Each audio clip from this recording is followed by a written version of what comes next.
When most people hear the word crypto, their brains immediately jump to wild price swings, right? They picture Bitcoin hitting new all-time highs or some meme coin going completely viral on social media.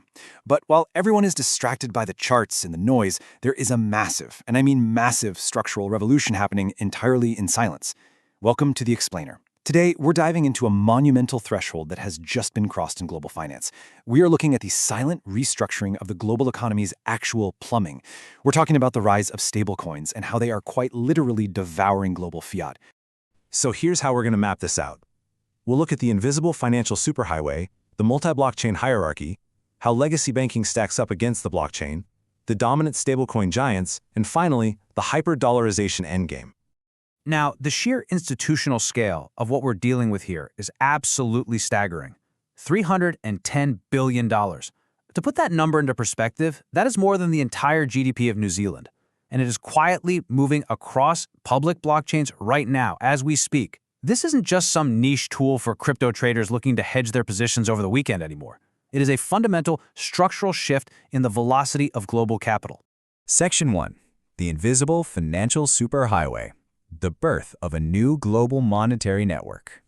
We really have to stop looking at stablecoins as just trading mechanisms. We need to see them for what they actually are, the foundational plumbing of a brand new global economy. Right now, over 40 different blockchains are actively processing these tokenized digital dollars. And it gives us a real glimpse into a future where traditional fiat, whether that's paper cash or the legacy digital numbers sitting in your local bank account, becomes completely obsolete.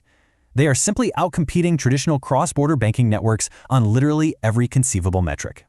Section 2. The multi-blockchain hierarchy.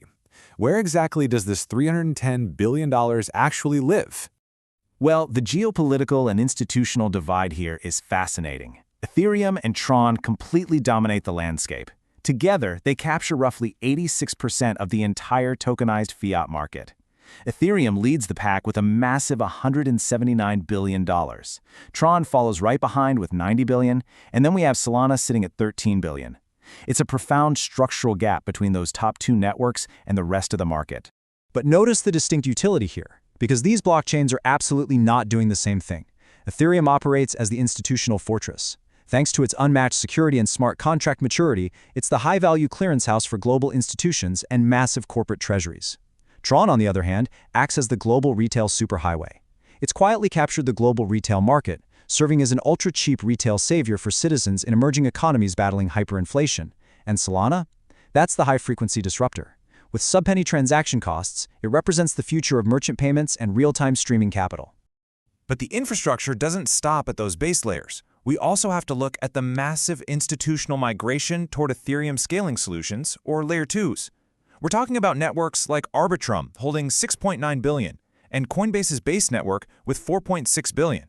Base actually acts as a really crucial bridge here. It brings vital corporate compliance and consumer-facing retail applications right into the stablecoin ecosystem, which solves a lot of the regulatory hurdles institutions face. In fact, by building these robust, compliant on-chain environments, networks like Base are quietly laying the critical regulatory runway for future spot altcoin ETFs. Section 3. Legacy banking versus blockchain and the structural flaws of traditional finance. The contrast here is undeniable. Let's look at the rigid, slow legacy banking system compared to the relentless 24/7, 365 efficiency of public ledgers. If you send a legacy SWIFT wire, settlement takes 3 to 5 business days. On a blockchain, 2 to 15 seconds. Legacy banks are open Monday through Friday, 9 to 5. Blockchains literally never close. An international wire costs you $25 to $50, plus hidden FX spreads. A stablecoin transfer, somewhere between a sub-penny and $2. And access? Legacy banking demands physical IDs, credit checks, and proximity to a physical branch. Blockchain fiat just needs an internet connection. The legacy system is, frankly, structurally broken for the internet age. And this reality plays out most dramatically on a human level. For citizens in developing nations, think Argentina, Venezuela, or Turkey, converting their collapsing local currency into digital dollars using just a smartphone is the ultimate inflation hedge. In developed nations, this tech is a nice convenience, but in developing nations, stablecoins are a literal survival tool. When getting your hands on physical US dollars is heavily restricted or even dangerous, this technology lets people completely bypass corrupted local banking systems. Section 4. The dominant stablecoin giants. Let's look at the assets actually powering the shift. We are witnessing a really fascinating battle right now between institutions and retail. On one side, we have Tether, or USDT. This is the sovereign monster. It's the absolute king of global liquidity, dominating offshore remittances and retail globally. On the other side, we have USD Coin, or USDC, issued by Circle. This is the compliant Wall Street standard. It's the highly preferred asset for regulated financial institutions and U.S. corporations. So, USDT acts as the offshore retail sovereign, while USDC is the compliant vehicle driving Wall Street's digital migration. And the innovation definitely doesn't stop with static cash. The market is already shifting toward yield-bearing assets.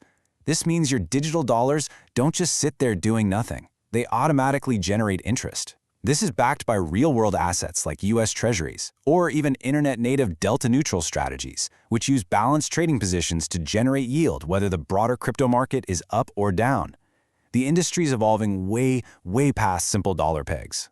Finally, Section 5, the hyperdollarization endgame, the total replacement of the legacy financial backend. The absolutely crucial point here is the concept of programmable money. Stablecoins allow smart contracts to automate global commerce instantly. Just imagine a massive corporate supply chain. With programmable money, software can automatically release payments to international suppliers the exact millisecond a tracking sensor confirms a shipment has hit the loading dock.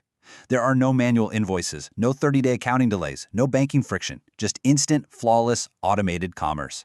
And this leads us to one of the most misunderstood geopolitical realities of our time. While politicians endlessly debate the so-called threat of de-dollarization, this network infrastructure is actually driving a massive global hyper-dollarization.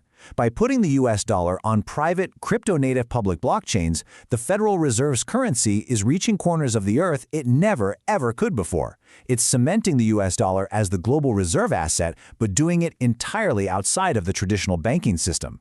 The human impact of this, it's phenomenal. 1.4 billion. That is the number of unbanked adults worldwide who previously had no access to credit, no access to global trade, and absolutely no secure way to save. Today, thanks to this stablecoin superhighway, they have a premier global bank account sitting right in their pocket. For the first time in human history, they can actually participate in the global economy. Which brings us to a really crucial question. As stablecoins silently build this relentless 24/7 superhighway of global commerce, is legacy fiat currency already obsolete? With $310 billion voting yes, you really have to wonder what traditional banks will even look like a decade from now. The infrastructure is laid, the transition is happening, and the old systems simply cannot compete. Thanks for joining me on this explainer. Stay curious, keep analyzing the data, and I'll catch you next time.